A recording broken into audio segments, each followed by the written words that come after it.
வணக்கம் நேயர்களே. இன்று ராகு கேது பெயர்ச்சி நடந்திருக்கிறது. வாக்கிய பஞ்சாங்கப்படி இன்று ராகு கேது பெயர்ச்சி, திருக்கணித பஞ்சாங்கப்படி சில நாட்களுக்கு பிறகு என்று வேறுபாடுகள் இருந்தாலும் அந்த பெயர்ச்சியினுடைய விளைவு இன்றிலிருந்தே ஆரம்பித்து விட்டது. சூரிய பகவானுக்கு சொந்தமான சிம்ம ராசியிலிருந்து ராகு பகவான் கடக ராசிக்கு வந்திருக்கிறார். கேது பகவான் மகர ராசிக்கு வந்திருக்கிறார்.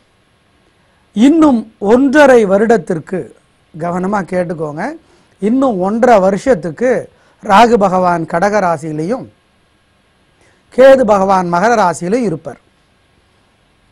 இதனால் எந்தெந்த ராசிக்கு என்ன பலன்கள் அப்படிங்கிறத நம்ம பார்க்க இருக்கிறோம். ராகு கேது இருவருமே சேர்ந்து ஒரு ராசிக்கு நன்மை செய்ய மாட்டாங்க. கேது நன்மை செஞ்சால் ராகு தொல்லை பண்ணுவார், ராகு தொல்லை பண்ணுனா கேது நன்மை செய்வார், அல்லது 2 பேரும் தொல்லை பண்ணுவாங்க. ஆனால் 2 பேரும் சேர்ந்து நல்லது பண்ணவே மாட்டாங்க அப்படிங்கிறத ஞாபகத்தில் வச்சுக்கோங்க. பொதுவாக ராசிக்கு ராகு பகவானை பொறுத்தவரையில், கேது பகவானை பொறுத்தவரையில் என்ன சிறப்பு மற்ற கிரகங்களை விட அப்படின்னு கேட்டால், திடமான செயல்பாடு, நல்லதோ கெட்டதோ தைரியமாக செய்வார். அதனால் ராகு பகவான் உங்கள் ராசிக்கு 3ஆம் இடத்துக்கு வருகிற பொழுது, 6ஆம் இடத்துக்கு வருகிற பொழுது, 11ஆம் இடத்துக்கு வருகிற பொழுது ரொம்ப ரொம்ப நன்மைகளை செய்வார். அப்போது அந்த அதிர்ஷ்டமான 3 ராசிகள் எப்பவுமே ராகு பெயர்ச்சி 12 ராசிகளில் 3 ராசிகளுக்கு தான் உதவி செய்யும். எப்போ ராகு பெயர்ச்சி நடந்தாலும் சரி, 3 ராசிகளுக்கு தான் ராகு பெயர்ச்சி உதவி செய்யும். அப்போ இன்னையிலிருந்து இன்னும் 1.5 வருஷத்துக்கு 3 ராசிகளுக்கு ரொம்ப ரொம்ப நன்மை. அந்த ராசிகள் எவை? 1 ரிஷபம், இன்னொன்று கும்பம், இன்னொரு ராசி கன்னி.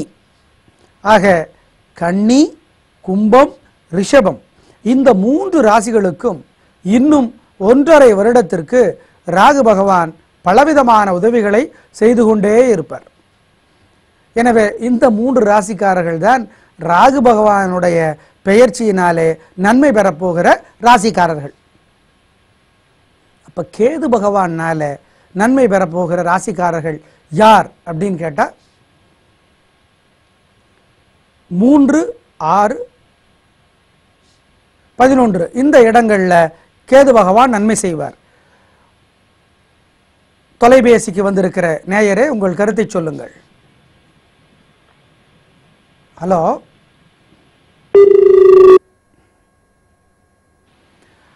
கேது பகவான் 3, 6, 11 இந்த இடத்திற்கு வருகிற பொழுது நன்மை செய்கிறார். இப்போ யார் அந்த அதிர்ஷ்டக்காரர்கள்? மீன ராசிக்கு கேது பகவான் பல நன்மைகளை செய்கிறார். கேது பகவானுடைய உதவி 3 ராசிகளுக்கு கிடைக்கிறது. மீன ராசிக்கு கிடைக்குது. அப்புறம் சிம்ம ராசிக்கு பல உதவிகள் கேது பகவானால் கிடைக்கும். அதே மாதிரி விருச்சிக ராசிக்கு கேது பகவானாலே பல நன்மைகள் கிடைக்கும். இப்படி 3 ராசிக்காரர்கள் கேது பகவானாலே நன்மையை பெறுவார்கள். கன்னி ராசிக்கு கேது பகவானாலே ஓரளவிற்கு உதவிகள் கிடைக்கும். அதாவது தீமையை விட நன்மைகள் கொஞ்சம் அதிகமாக இருக்கும், ஆனால் கெடுதல்களும் கொஞ்சம் இருக்கும் கன்னி ராசிக்கு. மொத்தத்தில் சுருக்கமாக சொன்னால் இதுதான் ராகு கேது பெயர்ச்சி பலன்கள். ஆனால் இதில் என்ன சிரமம் அல்லது என்ன ஒரு வசதி அப்படின்னு கேட்டால், ராகு பெயர்ச்சி இப்பொழுது நடக்கிறது இல்லையா, இதற்கு சரியாக 1 மாதம் கழித்து குரு பெயர்ச்சி வருகிறது. குரு பெயர்ச்சி நடந்து சரியாக 3 மாதம் கழித்து சனி பெயர்ச்சி வருகிறது. ஆக தொடர்ச்சியாக இப்படி கிரகங்கள் பெயர்ந்து கொண்டிருக்கின்றன. குரு பகவானுடைய பெயர்ச்சி 1 மாதத்தில் இருக்குது, 3 மாதத்தில் சனி பகவானுடைய பெயர்ச்சி இருக்கிறது. எனவே இந்த பெயர்ச்சிகளும் ஒவ்வொரு ராசியையும் பாதிக்கும். விருச்சிக ராசிக்கார நேயர்களுக்கு 3ஆம் இடத்துல இருக்கிற கேது பல உதவிகளை செய்வார். தைரியம் அதிகமாகும், நண்பர்கள் அதிகமாவார்கள், எதிரிகள் உதவி செய்கிற அளவிற்கு கேது பகவான் உங்களுக்கு உதவி செய்கிறார். தைரியம் அதிகமாக இருப்பதால் துணிச்சலாக சொல்லியும் அடிப்பீங்க, சொல்லாமையும் அடிப்பீங்க. நல்ல கேது பயிற்சி 1.5 வருஷத்துக்கு உங்களுக்கு. ஆனால் ராகு பகவான் அவ்வளோ உதவியா இல்லை. அதனால் அப்பாவோட சண்டை வரும், சொத்து சுகம் சம்பந்தப்பட்ட பிரச்சனை வரும், மனதில் நிம்மதி குறையும். அதனால் ஒவ்வொரு சனிக்கிழமையும் உளுந்து வடை செய்து அம்மன் கோயில் வாசலில் இருக்கிற ஏழை எளியவர்களுக்கு கொண்டு போய் கொடுங்க. தெரிஞ்சவங்களா கூப்பிட்டெல்லாம் கொடுக்கக்கூடாது. அப்படி செய்யாமல் ஏழை எளியவர்களுக்கு உளுந்து வடை செய்து கொடுங்கள். நிச்சயமாக நல்ல மாற்றம் உங்களுக்கு வரும். ஏன்னா ராகு பயிற்சி உதவியாக இல்லை அப்படிங்கிறத மறந்துடாதீங்க. ராகு பகவானை கேது பகவானை எப்படி பரிகாரம் செய்து வழிபடுவது அப்படிங்கிறது, உளுந்து வடை செய்து ஏழைகளுக்கு தருவது அது 1. 2 காளஹஸ்தி போயிட்டு வர்றது, கும்பகோணத்துக்கு அருகிலே இருக்கிற திருநாகேஸ்வரம் போயிட்டு வர்றது, அம்மன் கோயிலில் நெய் தீபம் ஏற்றி வழிபாடு செய்வது. ராகு பகவானுக்குரிய பரிகார தலங்கள் என்னென்ன கோயிலுக்கு போகணும்னு கேட்டிங்கன்னா காளஹஸ்தி, திருநாகேஸ்வரம் அதுக்கு போகலாம். திருப்பாம்புரம் கும்பகோணத்துக்கு பக்கத்திலே இருக்குது. கும்பகோணத்திலேயே நாகநாதன் கோயில்னு ஒன்று இருக்குது, அதுக்கு போகலாம். நாகூரில் நாகநாதன் கோயில் இருக்குது. இந்த 4 கோயில்களையும் ஒரே நாளில் பார்க்கறது ரொம்ப விசேஷம்.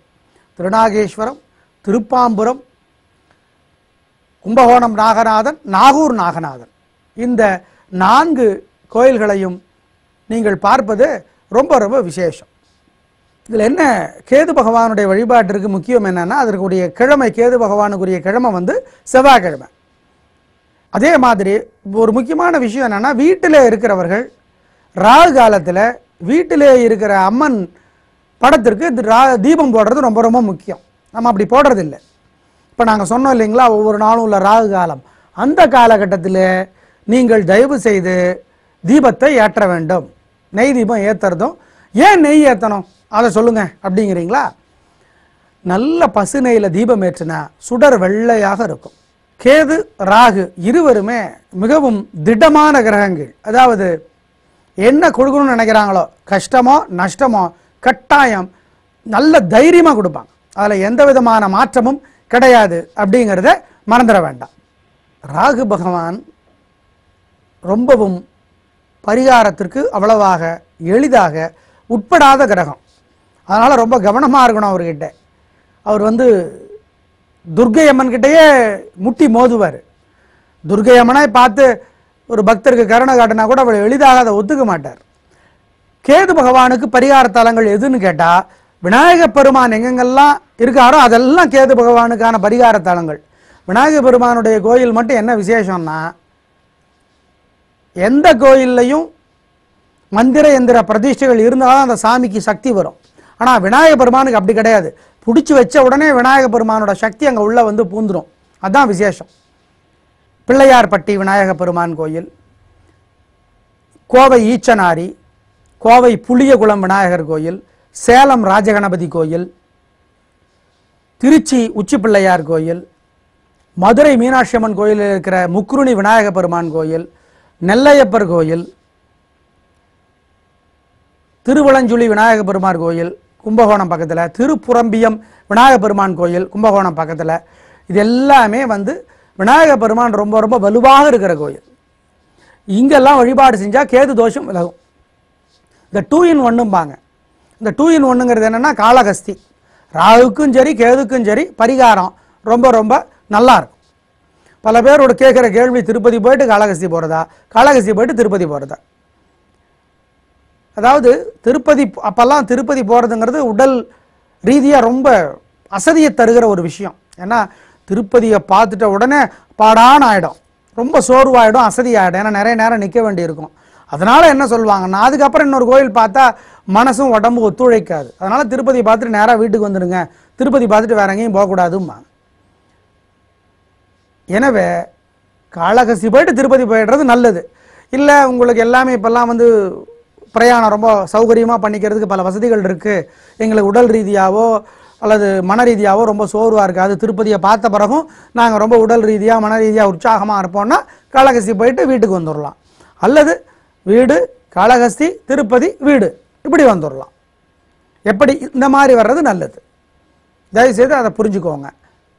அதாவது ராகுகேது பயிற்சி சிறப்பாக இல்லை அப்படின்னா அதுக்காக நம்ம பயந்துட வேண்டாம். வழிபாட்டின் மூலமாக, பிரார்த்தனையின் மூலமாக நிச்சயமாக அதை மாற்ற முடியும். அதில் 2 கருத்து வேண்டாம், சந்தேகமும் வேண்டாம். நம்முடைய பிரார்த்தனை, நம்முடைய வழிபாடு, மந்திரங்களை படிப்பது, அதன் மூலமாக உங்களுக்கு ஏற்படுகிற நிச்சயமாக நல்ல வகையான மனோ ஓட்டம், இது எல்லாமே இருக்கு. இப்போ ராகுக்கான பரிகார தலங்கள்லாம் அம்மன் கோயில், பெரிய பெரிய அம்மன் கோயில் எல்லாமே ராகு பகவானுக்கான பரிகார தலங்கள் தான். சமயபுரம், பிறகு திருவண்ணாமலை, சிதம்பரம், காஞ்சிபுரம், மதுரை போன்ற பெரும் பெரும் தலங்கள், திருநெல்வேலி சுற்றி இருக்கிற நவதிருப்பதி, இப்படி. அதாவது பொதுவாக சனிக்கிழமை பலருக்கு விடுமுறை தானேங்க. ஏதாவது ஒரு பெரிய பாடல் பெற்ற தலம் அல்லது திவ்ய தேசத்துக்கு போயிட்டு வர்றது நல்லது. பாடல் பெற்ற தலம்னா என்ன? எந்த ஒரு சிவன் கோயிலில் அப்பரோ, அதாவது திருநாவுக்கரசரோ, சுந்தரரோ, மாணிக்க வாசகரோ, திருஞான சம்பந்தரோ, இந்த 4 பேரில் யாராவது ஒருத்தராவது அந்த கோயிலுக்கு போய் அதை பற்றி ஒரு பாட்டு பாடியிருந்தாங்கன்னா அது பாடல் பெற்ற தலம். நேயர்களே, அம்மன் கோயில்கள் எல்லாமே ராகு பகவானுக்கான பரிகார தலங்கள். பொதுவாக இந்த பரிகார தலனுடைய கருத்து என்ன அப்படின்னா, இந்த கோயில்களுக்கெல்லாம் போகிற பொழுது எண்ண ஓட்டங்கள் சுத்தமாகிறது. எண்ணம் சுத்தமானால் வார்த்தை சுத்தமாகும், வார்த்தை சுத்தமானால் செயல் சுத்தமாகும் என்பது தானே சாஸ்திரம். அதனால தான் நான் என்ன சொல்கிறோம் அப்படின்னா, இந்த மாதிரியான கோயில்களுக்கெல்லாம் போகிற பொழுது உங்களுடைய மனோதிடமும் அதிகமாகும், கெட்ட எண்ணங்கள் குறையும். இந்த சர்வீஸுக்கு காரை கொண்டு போய் கொடுத்து வாங்கிட்டு வர்றோம்ல, அந்த மாதிரி. எனவே தான் பாடல் பெற்ற தலங்களுக்கு போங்கள். அதே மாதிரி திவ்ய தேசம். திவ்ய தேசம்னா என்ன? பெருமாள் கோயில். இந்த பெருமாள் கோயிலே திவ்ய தேசம்ங்கிற பெயருடைய பெருமாள் கோயில்கள் ரொம்ப விசேஷம்.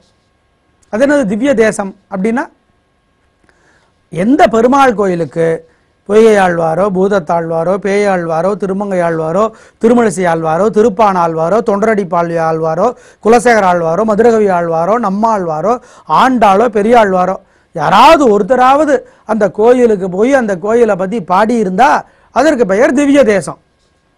அந்த திவ்ய தேசம் அப்படிங்கிற பெயர் பெற்ற பெருமாள் கோயிலுக்கு போகிறது ரொம்ப ரொம்ப நல்லது. குறிப்பாக சனிக்கிழமையில் போகிறது நல்லது. ஏன் சனிக்கிழமையில் போனோம்? சனி பகவானுக்கும் ராகு பகவானுக்கும் உரிய கிழமை சனிக்கிழமை. ஜோதிட சாஸ்திரமே என்ன சொல்லுதுன்னா, ராகு பகவானை சனி பகவானாகவும் கேது பகவானை செவ்வாய் பகவானாகவும் பாவித்துக்கு பலன் சொல்ல வேண்டும் அப்படின்னு சொல்லுது. பரிகாரம் ஒருத்தருக்காக இன்னொருத்தர் பண்ணலாமா? பண்ணலாம், தாராளமாக பண்ணலாம். அவரே தான் போய் பண்ணணும் கிடையாது. இப்போ அமெரிக்காவில் இருக்கார் என்னோட நண்பர், அவர் எனக்காக குலதெய்வ கோயிலுக்கு போயிட்டு வர முடியுமா அப்படின்னு கேட்குறாரு. அப்போ தாராளமாக போகலாம். என்ன, அதற்கு முறையான சேவை கட்டணம் வேணால் வாங்கிக்கோங்க, ஆனால் போகலாம். உங்களுக்காக இன்னொருவர் கோயிலில் போய் தீபம் போடலாம், வழிபாடு செய்யலாம், அதில் ஒன்றும் தவறு கிடையாது. ஆனால் ஒவ்வொரு அமாவாசைக்கும் ஒவ்வொரு தமிழ் மாத பிறப்புக்கும் குலதெய்வ கோயிலுக்கு, குல தெய்வ கோயிலுக்கு கட்டாயம் உங்கள் சார்பாக நீங்களோ அல்லது வேறொருத்தரோ போயே தீரணும். குறிப்பாக பகல் 12லிருந்து 4 மணி வரைக்கும் பித்திருக்களுடைய நேரம். ஒவ்வொரு அமாவாசைக்கும் ஒவ்வொரு தமிழ் மாத பிறப்புக்கும் பிற்பகல் 12லிருந்து 4 மணிக்குள்ளே குலதெய்வ கோயிலில் நெய் தீபம் போடுறது ரொம்ப ரொம்ப விசேஷம்.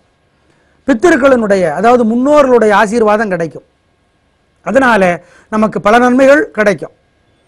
நம்முடைய அம்மா வழி அப்பா வழி அமரராகிவிட்ட முன்னோர்கள் நமக்கு ஆசீர்வாதம் பண்ணாங்கன்னா அது ஒரு மிகப்பெரிய வரப்பிரசாதம். அதாவது குலதெய்வ கோயிலுக்கு அமாவாசை அன்னைக்கும் தமிழ் மாத பிறப்புக்கும் நெய் தீப வழிபாடு செய்யணும். 3 ஏழைகளுக்காவது வாழைக்காய், பச்சரிசி, புது துணி தரணும். எதுங்க வாழைக்காய் தரணும்? வாழைக்காய் உடல் உணர்வுகளை குறைக்கும், அதனால் வாழைக்காய்.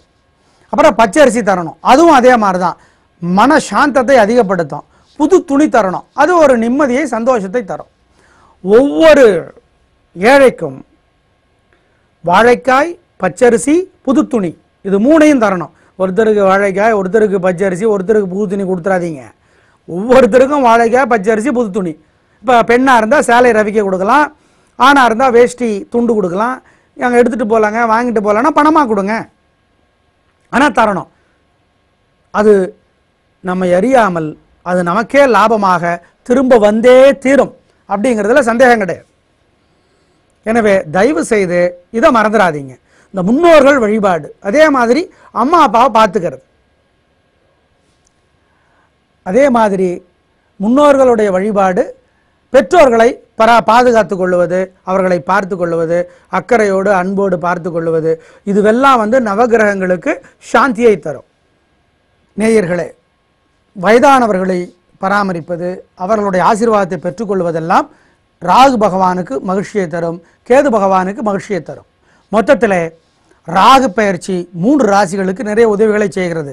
ரிஷபம், கன்னி, கும்பம் இந்த 3 ராசிகளை தவிர மீதமுள்ள 9 ராசிக்காரர்கள் ராகு பகவானுடைய தொல்லையை பெறுவார்கள். அதிலிருந்து தப்பிக்க சனிக்கிழமைகளில் ராகு காலத்தில் நெய் தீபம் ஏற்ற வேண்டும், உளுந்து வடை செய்து ஏழைகளுக்கு தர வேண்டும், கருப்பு நிற ஆடை எடுத்து ஏழைகளுக்கு தர வேண்டும்.